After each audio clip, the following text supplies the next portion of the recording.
À la une de l'actualité ce soir, la liberté de presse est en régression cette année au Burkina Faso. C'est le centre de presse Norbert Zongo qui a procédé au diagnostic, qui indique également deux éléments qui dégradent l'image de la presse au Burkina, le terrorisme et la disparition de certains titres. Comment cela a-t-il été possible? On en parle dans ce journal. Et dans ce journal, les défis de la campagne sèche cette année au Burkina, une production d'environ 60 000 tonnes de céréales attendues pour combler le déficit céréalier, en plus de la production maraîchère.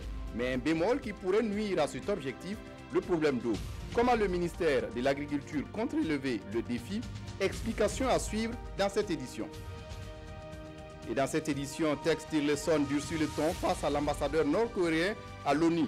Le secrétaire d'État américain a souligné vendredi devant le Conseil de sécurité de l'ONU sa volonté de garder les lignes de communication ouvertes pour régler pacifiquement la crise avec la Corée. Mais pas à n'importe quelle condition, la Corée du Nord doit mériter son retour à la table des négociations, a-t-il lancé. Ce sont là les titres du 20h. Mesdames, Messieurs, bonsoir. Ravi de vous retrouver. Mais avant de développer ces titres, sachez que le président du Faso, Roch-Marc Christian Kaboré, prend part ce samedi au 52e sommet des chefs d'État et de gouvernement de la CEDEAO à Abuja au Nigeria. Et avant la rencontre au sommet, le chef de l'État burkinabé a profité de son séjour pour échanger avec ses compatriotes vivant au Nigeria. Le point est avec Jérémy Koulibaly. Roch Kaboré est en provenance de Paris, où il a participé à une réunion de soutien au G5 Sahel. Dans la capitale fédérale du Nigeria, le chef de l'État vient pour prendre part au 52e sommet de la CEDEAO.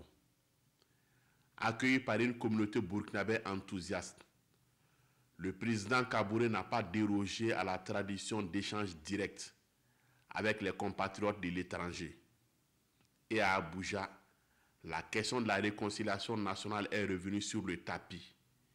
Une question prioritaire, selon le chef de l'État. Un effort que nous devons tous faire pour qu'il y ait la paix de cœur et que nous puissions reprendre un travail ensemble dans l'unité pour la construction du pays. Et donc c'est une grande œuvre auquel tous les Burkinabés sont conviés pour apporter leur contribution à l'apaisement de cœur, à la réunification des Burkinabés, sous la condition évidemment, comme nous l'avons précisé, que nous œuvrons ensemble à ce qu'il y ait la vérité, il y ait la justice et que nous puissions nous pardonner par la suite. Sur les attentes des Burkinabés et leur impatience quant aux résultats de la gouvernance économique, le président du Faso appelle à un sursaut patriotique pour sauver l'essentiel. En matière économique, il n'y a pas beaucoup de miracles. Un pays n'avance que si l'ensemble de ses enfants acceptent de faire des sacrifices au bénéfice de tous. Si nous tirons chacun de son côté de façon égoïste sur ses propres intérêts, on ne peut pas avoir de résultats collectifs. Et ça, c'est un aspect sur lequel nous interpellons au quotidien tous les Burkinabés, des villes et des campagnes, pour que nous puissions ensemble comprendre que notre sauvegarde collective vient des efforts que nous consentirons ensemble pour sortir des difficultés. Les préoccupations des Burkinabés du Nigeria se rapportent notamment à l'obtention de documents d'identité, à la nomination d'un conseiller général à Lagos, à la création d'un environnement favorable aux investissements de la diaspora, à la promotion des cadres dans les organismes internationaux, ainsi qu'au vote des Burkinabés de l'étranger en 2020. Et sur toutes ces questions, ils ont reçu l'assurance du président du Faso et des membres du gouvernement. Un forum national de la diaspora burkinabé est même prévu. Et la primeur de l'information a été donnée aux Burkinabés vivant au Nigeria. De son côté, le président de l'Assemblée nationale est à Bobo Dioulasso. Alassane Bala Sakandé a également profité de son séjour pour des visites de courtoisie aux communautés religieuses et aux chefs coutumiers de la ville de Bobo. Le point avec Ali Traoré. C'est son tout premier contact avec les communautés de la cité de Sia en tant que président de l'Assemblée nationale. Pour planter le décor, Alassane Bala Sakandé a d'abord célébré la prière de vendredi avec les fidèles musulmans.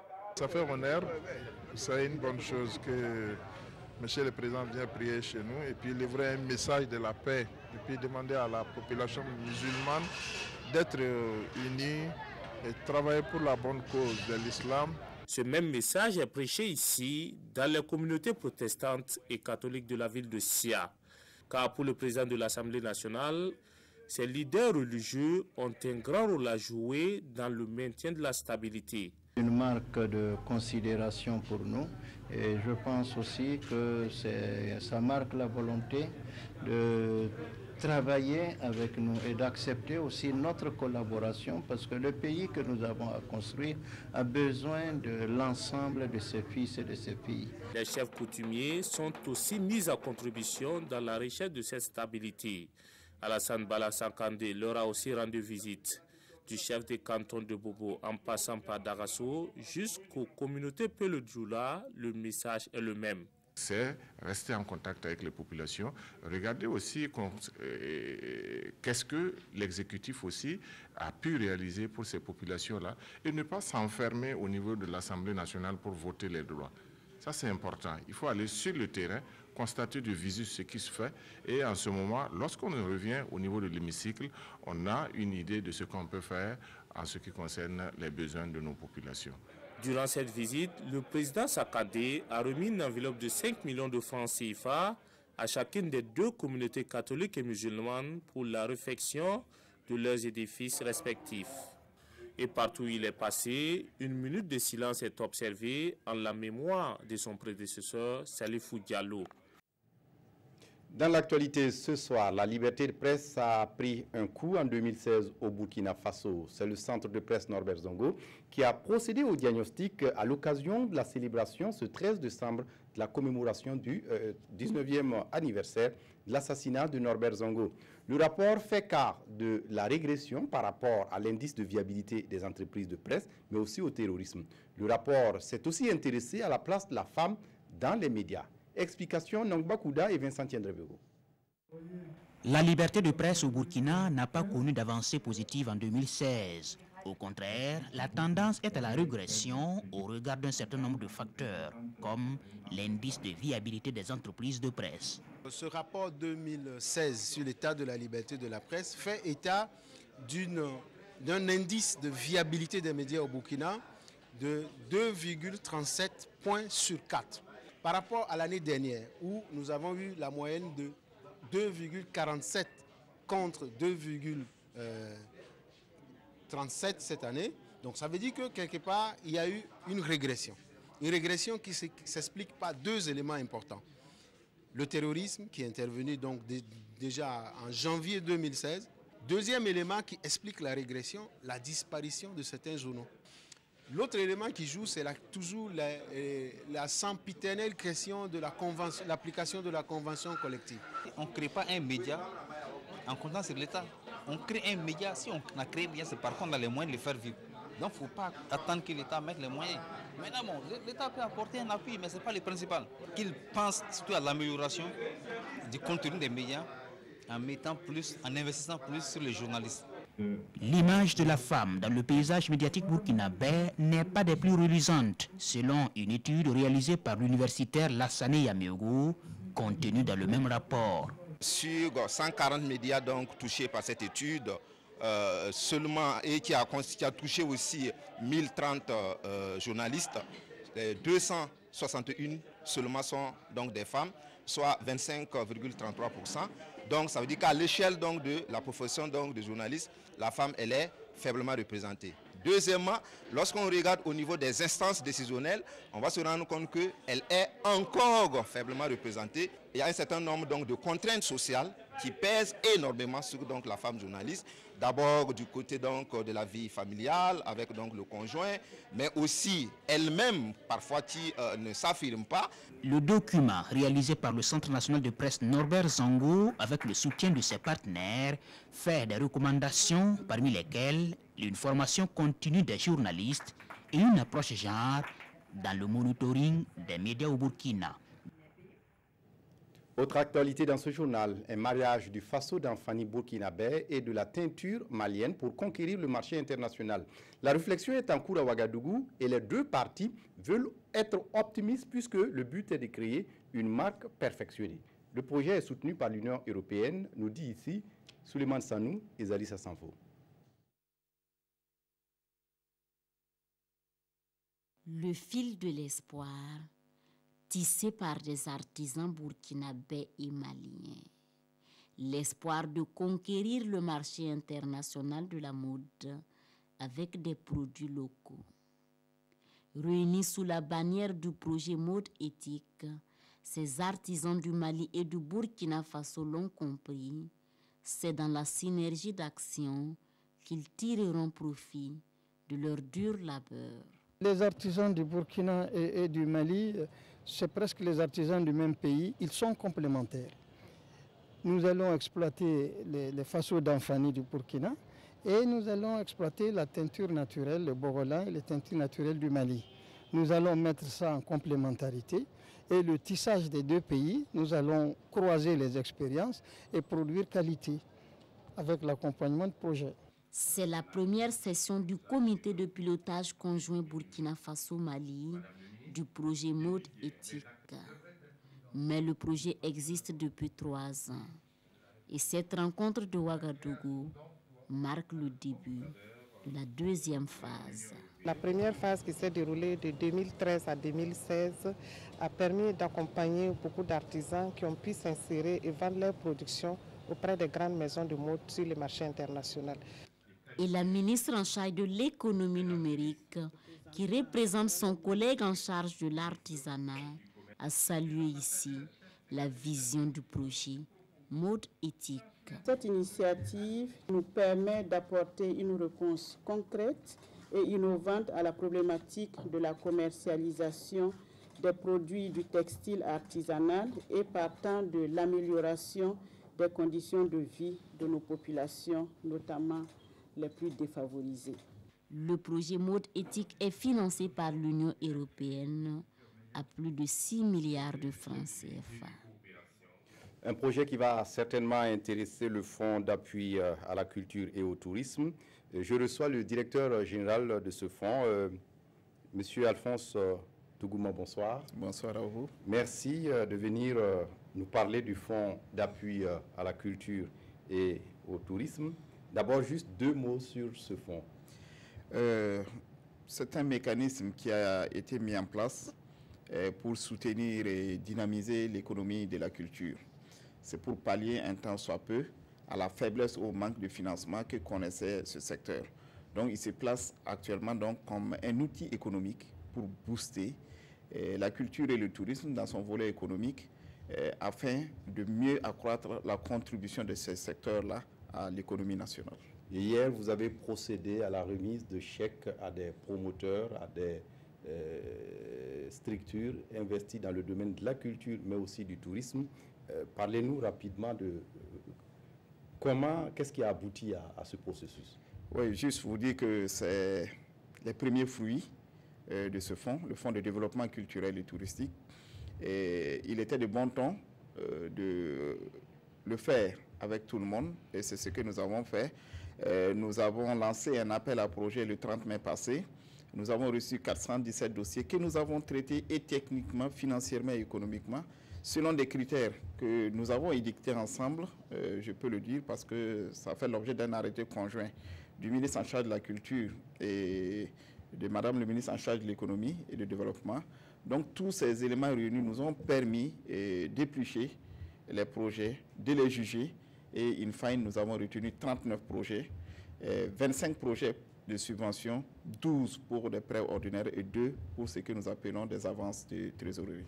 Oui, et souvent les critères qui sont mis en avant pour le choix de ces projets, c'est quoi? D'abord, il faut que le projet soit d'un intérêt culturel ou économique, ou touristique. Et il faut être une entreprise ou une association, ça veut dire qu'ici, des structures normées. Et au-delà de ça, il faut présenter un projet pertinent qui concourt à la mise en œuvre de nos politiques culturelles et touristiques. Et en ce qui concerne le prêt, la rentabilité nous intéresse parce qu'il faut le retour sur l'investissement. Et en ce qui concerne la subvention, il faut le dire que ce n'est pas une subvention à perte, c'est une subvention qui doit servir de catalyseur ou de création de matières premières pour les entreprises. C'est d'avoir un objectif que cet outil est un outil économique. Ça veut dire que ça intéresse plutôt l'entrepreneuriat. Donc la subvention doit contribuer à renforcer la force des entreprises. On l'a vu, le processus a mis du temps pour se perfectionner sur le terrain, mais aujourd'hui, est-ce que tout le monde est satisfait? Avouons que tout le monde ne peut pas être satisfait pour un premier appel à projet, pour une raison toute simple. Sur 580 millions dont nous disposons, nous avons eu un besoin exprimé de plus de 5 milliards 600. C'est-à-dire que nous sommes nettement en deçà de ce que nous pouvions faire. Deuxièmement, il est évident que les critères ne répondent pas de la structuration des différentes entreprises jusqu'à l'heure actuelle parce que la structuration est embryonnaire. Il y en a qui estiment que c'est un peu corsé. Mais lorsque vous voulez développer et tirer vers le haut, vous ne pouvez pas rabaisser la barre. Donc il faut qu'à ce niveau, on se comprenne, on va avancer ensemble, on va s'épauler. Mais l'essentiel pour nous est qu'il y a le mécanisme qui est opérationnel. Travaillons ensemble à le renforcer. Justement, le mécanisme opérationnel à perfectionner, quelles sont les garanties de transparence que vous mettez en place pour que, au finish, in fine, ceux qui sont intéressés et concernés soient satisfaits? En ce qui concerne la transparence, d'abord, nous avons reçu les dossiers sous pli fermé. Ça a été depuis en présence d'un huissier, en présence des représentants de tous les secteurs concernés, les filières concernées, la Confédération nationale de la culture, les représentants de la FOPAT, et nous avions les points focaux des directions régionales qui ont amené les dossiers, qui ont assisté à cela. Après cela, nous avons confié le premier jet aux directions techniques qui ont apprécié techniquement le dossier avant qu'il ne rentre dans notre moule pour apprécier les différents éléments. Et nous sommes allés sur le terrain, nous nous sommes entretenus avec les différents promoteurs et aujourd'hui, avec les résultats que nous avons, nous permettons à tous ceux qui sont intéressés par les résultats spécifiquement de leur dossier de venir pour que nous regardions ensemble qu'est-ce qui n'a pas marché et qu'est-ce qu'il y a à perfectionner. Et le prochain défi, c'est quoi? Avant de parler de défis, je dirais qu'à partir du 4 janvier prochain, nous allons lancer le prochain appel à projet, c'est-à-dire le second. Et à partir du 4 janvier prochain, désormais, le guichet de prêt sera ouvert. Donc, il n'y a plus d'appel à projet pour les prêts. C'est comme le système bancaire. Lorsque vous êtes prêt, mais vous venez soumettre votre dossier, mais à la limite aussi de nos moyens. Parce que si, dès le premier mois, nous avons atteint le seuil, on va arrêter. Mais toujours est-il qu'il n'y aura plus d'appel à projet pour les prêts. En ce qui concerne la subvention, comme je le dis, ceux qui n'ont pas été retenus cette fois-ci, c'est l'occasion de perfectionner les dossiers ou de soumettre d'autres projets à partir du 4 janvier. Peut-être la bonne nouvelle, qui n'est pas forcément une bonne nouvelle pour ceux qui ont eu les prêts, parce que lorsque vous avez un projet en cours, vous ne pouvez pas soumissionner. Donc, je me dis que ça donne plus de chance à ceux qui n'avaient pas, voilà, ceux qui ont été recalés. Merci à vous d'être venu, M. Alphonse Dougouma. Je rappelle que vous êtes le directeur général du Fonds d'appui au tourisme et à la culture au Burkina. Fonds de développement culturel et touristique. Merci à vous d'être venu pour ces éclairages. Merci. La suite de ce journal, à la recherche de la meilleure méthode pour mieux valoriser les aménagements hydro-agricoles en campagne sèche. Le ministère de l'Agriculture vient de lancer à Zungu, dans la province du Ganzourgou, la campagne sèche 2017-2018. Une campagne qui se fixe des objectifs de produire près de 60 000 tonnes de céréales dans le but de combler le déficit céréalier cette année au Burkina. Rasmane Zoundi et Maïmouna Traoré. Et c'est parti officiellement pour la campagne agricole de saison sèche. Une campagne qui s'annonce avec un grand défi, celui de combler le déficit céréalier enregistré au terme de la saison humide. Initialement estimée à environ 42 000 tonnes, la production céréalière attendue est revue à la hausse et est désormais de 50 762 tonnes. La production maraîchère attendue est estimée à plus de 800 000 tonnes d'oignons et environ 372 000 tonnes de tomates. On a un déficit de 72 700 tonnes. Il faut bien que nous puissions arriver, à partir de nos producteurs, relever le défi. C'est pour cela que c'est vraiment un défi que nous souhaitons relever par nous-mêmes. Nous attendons une production de 14 000 et quelques tonnes de maïs et 36 000 tonnes de riz, et aussi la production maraîchère qui pourrait être un complément. Le problème d'eau, nous le savons bien. Il n'y a pas que la mobilisation à partir des barrages ou de l'eau en surface. Il y a l'eau souterraine qui peut être utilisée. À cette tribune, les producteurs se sont engagés à travailler avec le soutien du gouvernement pour atteindre ces objectifs. On n'a pas le choix, c'est l'émergence, c'est-à-dire qu'il faut essayer de s'accommoder, c'est-à-dire que voilà, c'est la résilience. Et vous savez, à toute action que l'homme subit, il doit trouver des moyens. Bon, maintenant, l'État fait vraiment de grands efforts pour nous accompagner, tant mieux. Mais sinon, nous n'avons pas le choix. Vous voyez des familles qui ne vivent que de ça. Bon, sur les 365 jours, il n'a rien à faire si ce n'est pas sur la culture et ça ne marche pas. Qu'est-ce qu'il va faire? Il oublie de développer des choses. Pour les accompagner, le gouvernement et ses partenaires offrent ici à 5 groupements de producteurs des intrants et équipements agricoles d'une valeur d'environ 30 145 000 francs CFA. Et cet accompagnement se poursuivra avec, entre autres, l'amélioration du taux de mise en valeur des aménagements, l'acquisition et la cession à coût subventionné d'intrants et d'équipements agricoles et l'appui aux travaux de préparation des sols. Face à la volatilité des marchés agricoles internationaux et certaines évolutions du contexte international qui ne sont pas sans influence sur l'état des économies nationales, de leur côté, la Confédération paysanne du Faso et le ROPA, le réseau des organisations paysannes et des producteurs de l'Afrique de l'Ouest, lance un programme régional promotion des systèmes alimentaires locaux. Un projet pour contribuer à la souveraineté alimentaire par la mise à l'échelle et la diffusion d'actions de défense et de promotion de la consommation de produits locaux. En français facile, présentation avec Vincent Tiendrebeo. C'est parti pour le programme régional Promotion des systèmes alimentaires locaux, PROSAL. Le top départ est donné par la Confédération paysanne du Faso et le réseau des organisations des producteurs et paysans de l'Afrique de l'Ouest. Il se donne pour objectif la satisfaction des besoins alimentaires de la population, le développement économique et social et la réduction de la pauvreté dans les pays membres. Pour ce faire, ils ambitionnent renforcer l'image et la compétitivité des produits locaux sur le marché. La première activité, c'est une activité de sensibilisation qu'on est en train de faire après que ça.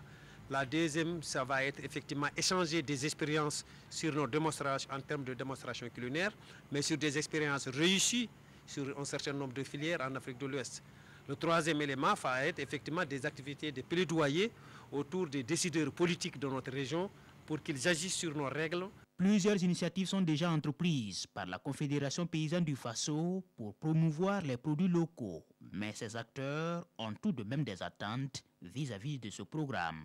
Et nous attendons que tous les consommateurs soient sensibilisés à la consommation des produits locaux. Parce qu'il ne sert à rien de produire si nous ne pouvons pas vendre ou si nous ne consommons pas ce que nous avons produit. Le programme régional Promotion des systèmes alimentaires locaux s'inscrit dans le cadre global de la mise en œuvre des politiques agricoles de la région ouest africaine. Il s'étend sur la période 2017-2020. En économie, le ministère en charge de l'économie n'est pas satisfait du taux de 70% de réalisation des activités de sa direction générale de l'économie et de la planification. Face à la presse ce week-end, les responsables se sont longuement expliqués. Urbain Benito Somé, Nathalie Sawadgo. 70% de réalisation des activités notées à la Direction générale de l'économie et de la planification pour l'année 2017. Des résultats basés, entre autres, sur la prévision d'analyse macroéconomique et sur le suivi de la conjoncture en matière de programmation et d'évaluation des investissements publics. En matière donc de prévision d'analyse macroéconomique et de suivi de la conjoncture au titre donc de l'année 2017, nous avions donc pu tenir 3 cadrages macroéconomiques qui ont pu donc permettre à l'État burkinabé de faire l'estimation donc sur le taux de croissance au titre donc de l'année 2017 qui se situe à 6,5 conformément donc au dernier cadrage. Nous avions pu donc tenir 10 notes donc de conjoncture et ces notes sont des notes mensuelles où nous dressons donc les indicateurs donc clés de l'économie donc nationale. Pour le directeur général, malgré les efforts fournis pour l'atteinte de ce taux de réalisation, les résultats restent en deçà des attentes. Il soutient que les grèves répétitives ont impacté négativement sur l'atteinte des objectifs. Je souhaiterais être à un taux de réalisation qui tournerait donc autour de 80%. Mais je crois que l'objectif aussi de faire le bilan, c'est en tout cas de manière sans complaisance, revenir sur les difficultés réelles et exactes pour voir comment donc corriger et apporter donc des solutions donc à ces difficultés. Qu'à cela ne tienne, de grands défis se dressent pour 2018. Au titre de la prévision des analyses macroéconomiques, ils envisagent produire des cadrages macroéconomiques. En matière de planification sectorielle, il est question de faire adopter la loi portant pilotage et gestion du développement. La mise en œuvre du PNDS au Burkina Faso via la création d'emplois productifs des femmes et des jeunes dans le domaine agricole et le renforcement du capital humain est soutenu par la Banque mondiale, un projet qui va coûter environ 1252 milliards de francs CFA. Le projet a été présenté aux forces vives de la région des Hauts-Bassins ce vendredi en présence de Kadouro Menki. C'est un nouveau projet de partenariat porté à la connaissance des forces vives des Hauts-Bassins. Un projet porté par la Banque mondiale avec pour vision le développement économique du Burkina Faso à travers quelques axes stratégiques d'intervention. Pour nous, le premier domaine, c'est d'appuyer les politiques nationales, d'appuyer les structures du secteur privé national, à créer des emplois productifs pour les jeunes et les femmes du Burkina Faso. Et nous pensons que ceci n'est possible qu'à travers le développement du secteur rural. Le deuxième domaine, c'est le renforcement du capital humain. Le budget alloué à l'exécution de ce nouveau cadre de partenariat entre la Banque mondiale et le Burkina Faso est estimé à 1252 milliards de francs CFA sur la période 2018-2021. Un partenariat qui pourrait être d'un appui économique pour l'essor du secteur privé. Une chose était de dire que le secteur privé est le moteur de la croissance et du développement, mais le secteur privé souhaite que la Banque mondiale puisse être beaucoup plus proche, soit plus opérationnelle.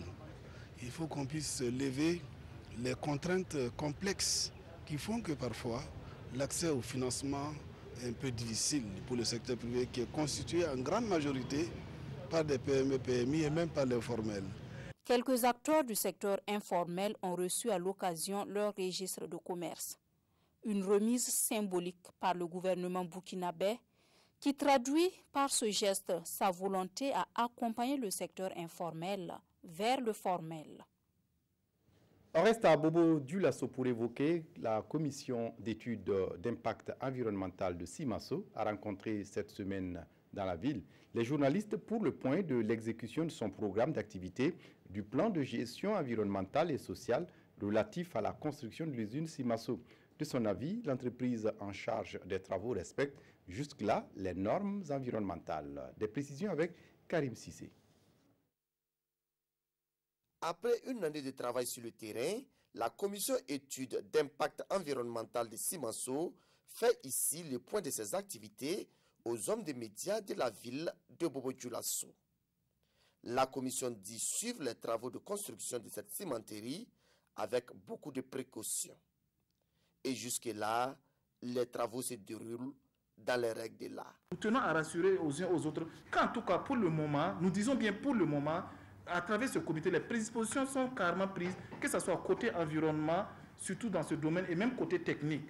Et au fur et à mesure que ça évolue, nous suivons ça de près et nous comptons sur vous aussi toujours pour communiquer. Si vous aviez aussi des soucis, peut-être de cela, n'hésitez surtout pas aussi à nous contacter. La commission a besoin annuellement de 15 millions de francs CFA pour son fonctionnement. Mais jusque-là, elle dit faire du bénévolat. Quand cela ne tienne, elle a pu exécuter une bonne partie de son programme d'activité. En rappel, cette commission a été mise en place par le gouvernement suite à la polémique autour de l'implantation de Simasso à Bobo Dioulasso. une commission indépendante de l'équipe technique de la cimenterie. Le HCR lance pour la 3e fois sa campagne « J'appartiens » dans un monde où toute personne a droit à une nationalité. La campagne est destinée à éradiquer l'apatridie à l'horizon 2024. Les détails avec Tanga Robert Kafando. Ils sont 10 millions dans le monde.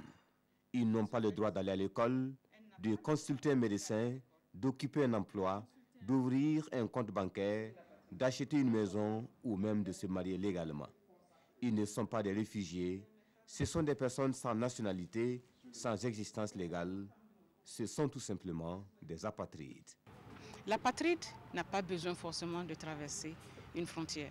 On peut être apatride en restant chez soi, simplement parce que les parents ont peut-être omis de vous déclarer à la naissance, vous grandissez sans papier et le jour où vous êtes adulte, vous vous rendez compte que légalement, vous n'existez pas. La situation préoccupe les Nations Unies et depuis l'adoption de la Convention 1961, le Haut Commissariat des réfugiés travaille à la réduction du phénomène. Au Burkina Faso, des actions entrées dans ce cadre ont été entreprises avec le ministère en charge de la Justice et des Droits humains.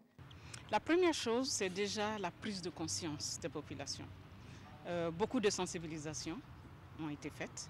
Nous avons organisé des caravanes dans les provinces du Burkina où on a essayé de faire comprendre aux populations l'importance de déclarer les naissances, par exemple, pour éviter un jour qu'il y ait des drames dans les familles. Donc la sensibilisation, c'est déjà beaucoup de choses, parce que beaucoup de gens ne savent pas ce que c'est qu'un apatride. Beaucoup de gens ne savent pas ce que c'est que les conséquences que peuvent entraîner l'apatridie. La 3e édition de la campagne « I Belong, J'appartiens » vise à imaginer des mécanismes à mettre en place de concert avec tous les acteurs afin de rendre la dignité inhérente à toute personne humaine à cette catégorie de personnes sans papier, donc sans pays d'appartenance. Une vingtaine de jeunes burkinabés issus du centre de formation de référence de Zignaré retenus pour aller se former à Taïwan. Il s'agit de stages professionnels dans des entreprises taïwanaises. Ils vont passer 1 an sur l'ancienne île de Formose et cette opportunité a été rendue possible grâce au programme de renforcement de la formation et l'insertion professionnelle en partenariat avec le ministère de la Jeunesse, de la Formation et de l'Insertion professionnelle. Des précisions avec Kalissa Nogo. Ces jeunes sont retenus pour aller renforcer leurs capacités techniques dans des entreprises de la Chine-Taïwan. Après une formation au centre de formation de référence des Ignarés, ces 20 stagiaires bénéficieront d'une formation de 12 mois. Le gouvernement burkinabé a mis un dispositif en place pour le bon déroulement de cette formation. Durant leur stage, ils seront rémunérés, mais nous allons les contraindre à une épargne, à épargner une partie de ce qu'ils recevront, bien entendu en s'assurant que l'autre partie qu'ils conserveront leur permettront de vivre dans des comptes qu'eux-mêmes ils auront à ouvrir ici, mais des comptes sur lesquels quand même, on va exiger qu'il ne puisse pas y avoir de mouvement. Parce que nous souhaitons qu'à l'issue de leur stage, quand ils vont revenir, ceux qui n'auront pas immédiatement d'emploi puissent pouvoir s'installer à leur propre compte. Cette formation témoigne de la coopération fructueuse entre la Chine, Taïwan et le Burkina.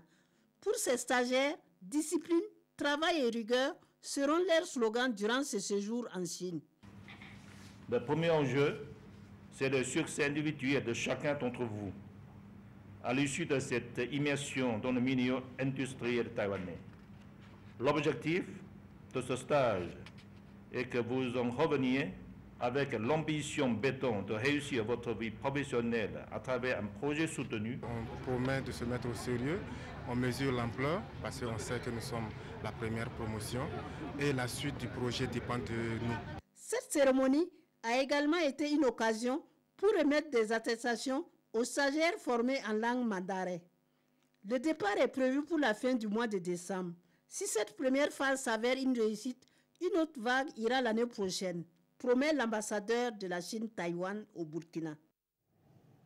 À l'étranger, Rex Tillerson durcit le ton face à l'ambassadeur nord-coréen à l'ONU. Le secrétaire d'État américain a souligné vendredi devant le Conseil de sécurité de l'ONU sa volonté de garder les lignes de communication ouverte pour régler pacifiquement la crise avec la Corée du Nord, mais pas à n'importe quelles conditions.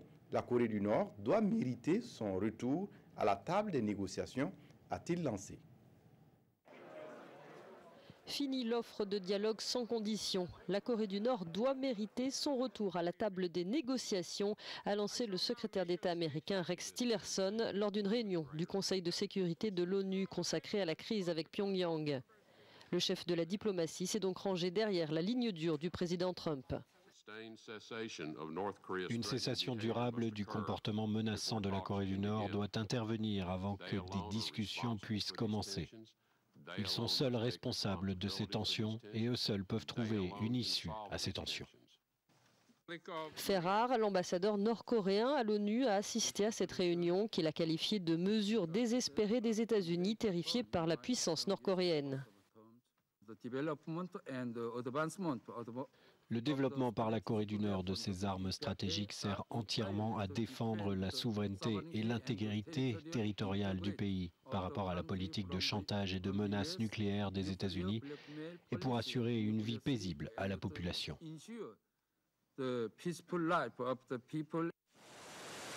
Cette année, l'ONU a imposé à la Corée du Nord 2 trains de sanctions économiques sévères, l'un en août après des tirs de missiles intercontinentaux, l'autre en septembre après un essai nucléaire. Et pour refermer cette édition, en Catalogne, Puigdemont fait campagne à distance.